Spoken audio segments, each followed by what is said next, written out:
Tograbaï. Bonjour. Oui, bonjour Migo, bonsoir du côté du Tchad. Merci pour l'opportunité. Moi, je dirais que il faut pas se leurrer. Pour le régime que nous avons actuellement, on ne peut attendre rien de bon. Le président Mamad Kaka, quoi qu'il en soit, est devenu président.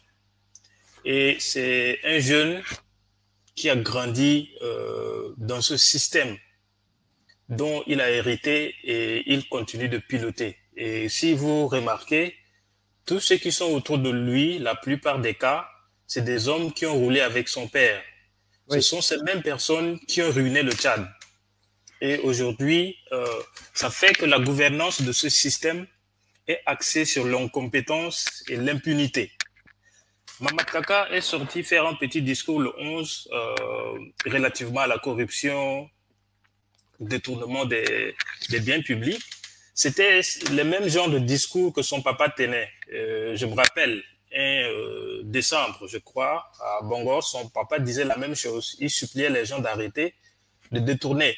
Alors que, entre les mains, ils ont tous les moyens, c'est-à-dire les mécanismes de gouvernance, c'est-à-dire les textes de loi, les institutions sont là à appliquer. Pourquoi supplier? Et il faut rien attendre de bon, parce que dès que Mamad Kaka essaye de gérer le Tchad dans la transparence, dans la compétence et dans la justice, il va tomber lui-même. Il va tomber lui-même. Et lui et tous ceux qui l'entourent sont des incompétents. À un moment, quand son papa était président, je crois, il y a un premier ministre qui avait démissionné parce qu'il voulait qu'à 7h30, que tout le monde commence le travail comme ça a été prévu. Mais personne ne respectait. Et ce ministre a fini par démissionner. Au Tchad, le système est tellement sale et les gens en profitent tellement que quand on vous nomme et que vous commencez à faire les choses bien, vous devenez l'ennemi de tout le monde. Oui. Et c'est comme ça que de plus en plus, nous avons des analphabètes. Cette culture de rébellion, vous avez vu que on a cette tendance d'aller en rébellion. Après, il y a une sorte de réconciliation. On fait intégrer d'abord le chef rebelle après ces éléments qui sont des analphabètes. Ils arrivent dans l'appareil même militaire, ils deviennent des généraux. Après, ils sont des gouverneurs. Et une fois gouverneurs, ils étaient d'intégrer leurs nièces, leurs petits cousins. Et c'est comme ça que la fonction publique est infestée d'analphabètes. Et certains sont aujourd'hui milliardaires et ils sont partis de nulle part. Ils ne sont pas prêts à perdre ce privilège-là. Donc, Mamad Kaka est bien conscient de ça. Dès qu'il essaie de gouverner bien le Tchad, il va tomber lui-même. Nous sommes victimes d'une gouvernance axée sur l'incompétence et l'impunité. Donc, à titre personnel, moi, j'attends rien de bon de ce régime-là.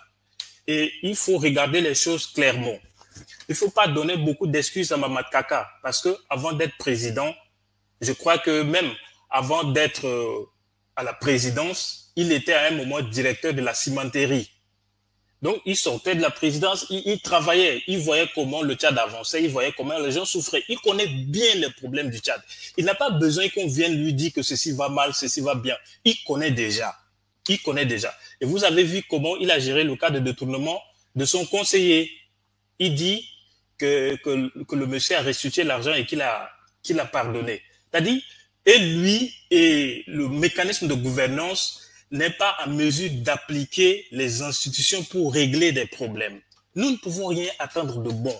C'est un mécanisme de gouvernance axé sur l'impunité, comme je le disais, et l'incompétence. C'est pourquoi beaucoup, moi c'est depuis le lycée, j'ai compris ce système. Et mes proches et mes amis savent. J'ai toujours dit que moi je ne vais pas travailler à la fonction publique tant qu'il y a ces analphabètes. Tant qu'il y a ces analphabètes. Donc, à mon avis, la population tchadienne doit faire une insurrection populaire pour reprendre son pouvoir et donner ça à un civil qui connaît la valeur de la compétence, qui est prêt à mettre la justice sur la table afin que le pays avance bien.